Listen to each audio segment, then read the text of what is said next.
When I first stepped onto that property, my boots crunching the dry pine needles, it felt like I'd finally exhaled after holding my breath for 20 years. The air out there was different, sharper, cleaner. Not the smell of courtrooms, stale coffee, or the sweat of men in suits pretending not to lie. It smelled like pine sap and the cold breath of the lake down the hill.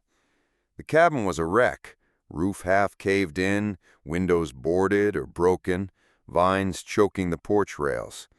Most people would have turned right back. To me, it looked like a second chance. I'd bought it at a county auction. 3 acres, off-grid, woods on 3 sides, the lake on the 4th. No neighbors, no city noise, and I thought, no damn bureaucracy. I drove out from Washington with my truck packed tight. Tools, a portable generator, water tanks, a camping bed, and more cans of chili than I care to admit, with no glossy renovation plan. Fix the roof, get the plumbing working, make it livable. I was ready to put in the sweat. The title was clean. The county records matched. I even triple-checked with the assessor before wiring payment. In 4 days, I had the cabin livable enough not to worry if a raccoon would nest in my ribs. On day 5, I installed solar panels and cameras, basics, not because I expected trouble, but old habits die hard. No one showed up that first week. The nearest road was half a mile out. Nights were owls and wind. It was peaceful in a way you forget if you live in siren range. Everything changed on day 8.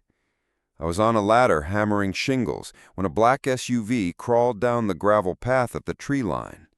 No plates, tinted windows. It stopped, idled for 3 minutes, then backed up and left. Weird, but not unheard of. I shrugged it off and kept working. Next morning, the gate to my drive hung off one hinge. In the middle of the path, someone had driven a wooden stake with a shiny aluminum sign nailed to it.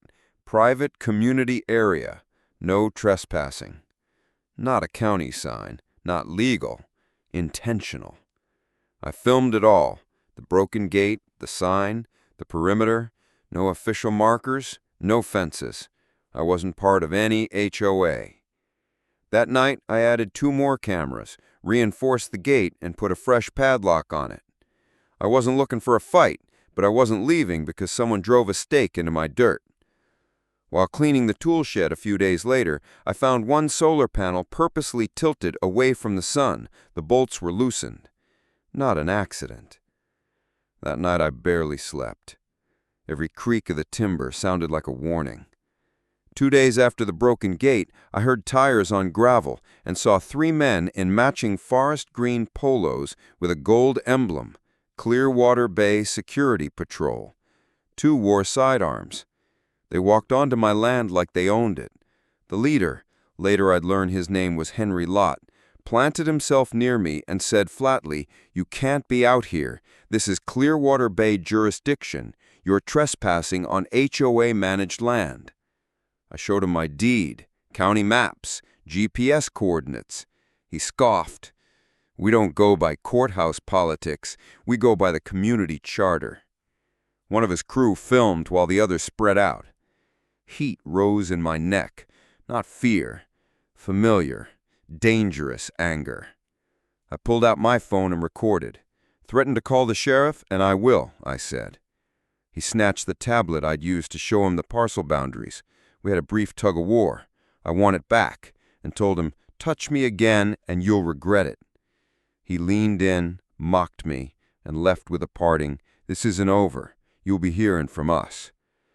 They drove off in a dark green Jeep with a gold HOA decal. Later I found a trail cam torn from its mount and a motion sensor light unscrewed. Subtle, deliberate messages. We can get close. Tire tracks led from the woods straight onto my lot. They'd circled the property and watched from the tree line.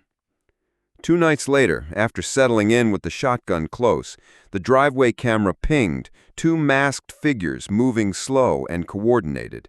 One scanned windows with a device, the other fiddled with the latch. They weren't in a hurry.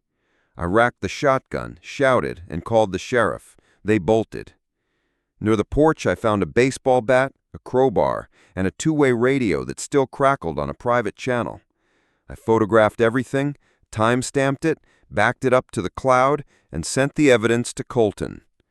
Colton, ex-homicide, my old task force partner, showed up at sunrise with coffee and a Glock. He watched the footage, rewound, zoomed in. "I know that guy," he said finally. "That's Henry Lott. He used to work traffic enforcement, got bounced for excessive force." He said it looked like organized intimidation, not amateur hour. He dug through county records and began pulling permits, HOA filings, anything that might matter. For a few days, things were quieter, but never peaceful. Then Karen Sheldon, president of Clearwater Bay HOA, turned up in a Lexus with designer sunglasses and a warm peach pie. She smiled like a politician and said she wanted a civil conversation, left a pie on my railing, and warned the board would be happy to review my application to join the community. I told her I had the title, and I wasn't paying dues to a club I never joined. The smile stayed fixed behind her eyes. "We'll be in touch," she said as she left. The harassment escalated into psychological warfare. Looping dog barks from a speaker at 3 a.m., high-pitched hums, siren bursts, lights flickering, and deliberate generator hiccups. Colton and I ran tests. The interference was deliberate. A man showed up one day claiming a holding company owned a 15-foot strip of my property. A photocopied, water-stained document, suspicious signature. The company was new, shell-registered to a P.O. Box. The representative had no credentials. That night, a loop of breaking glass played outside, and 3 knocks hit the cabin at 4 a.m. I didn't answer. They were trying to break me quietly, to exhaust me. So I fed them an act, a casual, sloppy video of me packing the truck, muttering about burnout, and heading to Spokane for the weekend. I uploaded it to an old YouTube channel as bait. Off the grid burnout, time to reset. Within an hour, it had views. The next night, the motion camera pinged again. 2 men moved faster and clumsier. One grabbed bolt cutters for the shed, the other moved toward the front door. I waited until one stepped into a blind spot by the propane tank, then triggered the floodlight and hit the siren. I kicked the door open with the shotgun visible. They scattered. Colton, parked nearby, jumped out, voice low, "Don't move."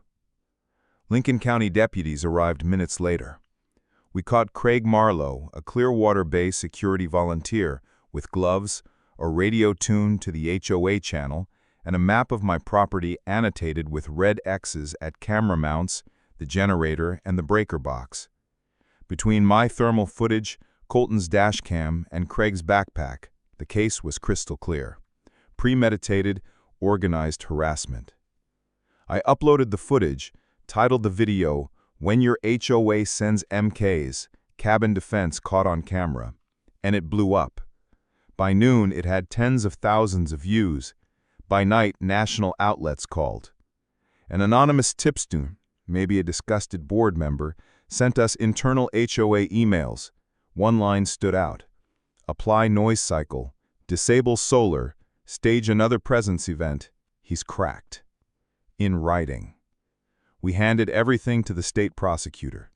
The small courthouse in Libby looked like a press briefing the morning the charges were filed. Conspiracy to intimidate, falsification of property documents, unlawful surveillance, harassment, trespassing, and incitement to trespass. The prosecutor played recordings and emails. The room felt like a true crime doc. Henry Lott admitted on the stand he knew the property wasn't part of the HOA. Karen snapped when her messages were read aloud. In one, she called me a disease that needs to be excised and told board members to use any means short of murder. She stood, ranted that I'd staged everything, and was escorted out as cameras rolled. Her meltdown sold every headline we needed. Verdict day, Karen Sheldon got 14 years for criminal conspiracy, document falsification, incitement to trespass, and organized harassment. Henry Lott received 8 years for illegal entry and aggravated harassment. Richard Klaus got 6 years with parole eligibility after 3. Craig Marlowe cooperated and got a suspended 3-year sentence and a $15,000 fine. Clearwater Bay HOA was ordered dissolved. Over $300,000 in assets were seized for victim restitution. Outside the courthouse, Karen was loaded into a transport van in cuffs and screamed at a cameraman. Headlines called it HOA Queen Sentenced, and Montana Cabin becomes symbol of resistance. I didn't leave the property for 3 weeks after the verdict, not out of fear, but to finish what I'd started. With the noise and shadow gone, the land could breathe again. I rebuilt the front gate with reinforced steel, a new locking system, motion-triggered spotlights, and a bright red sign, "No trespassing, HOA not recognized, protected by law." I reshingled the roof, installed double-pane tempered glass, set up a wood stove, resealed floorboards, and built a small deck facing the lake. One evening, Colton handed me a thumb drive with all the raw evidence. "Archive this," he said. "People would want to see the full story." The YouTube channel, renamed Cabin Rights, became a beacon. I uploaded weekly guides, how to read parcel maps, challenge HOA overreach, file public record requests. Messages poured in from former HOA victims, off-grid folks, and lawyers. One guy in Texas used my walkthrough to beat a fraudulent citation. A woman in Nevada showed my clips to her city council. "You made me feel sane again," she wrote. Clearwater Bay became a ghost town for a while. With the board gone and Karen locked up, the shakedown stopped. The Facebook group disappeared. Rumors said a new residents organized a voluntary co-op, transparent and without armed cosplay. Imagine that. One late spring afternoon, I got a handwritten letter from Mabel Hoffman, one of the original homeowners near the lake. She thanked me and tucked in a small recipe card, the real peach pie. I laughed so hard I almost dropped it in the fire pit. Now I make the pie badly but proudly. It's a reminder that justice isn't only in courtrooms or headlines. Sometimes it's the quiet return of normal. Nights not filled with sirens or footsteps. The space you carve out and defend until it becomes home. Last week I added one more sign under the no trespassing notice. It reads, "Smile, Karen. You're on camera." Just for old time's sake.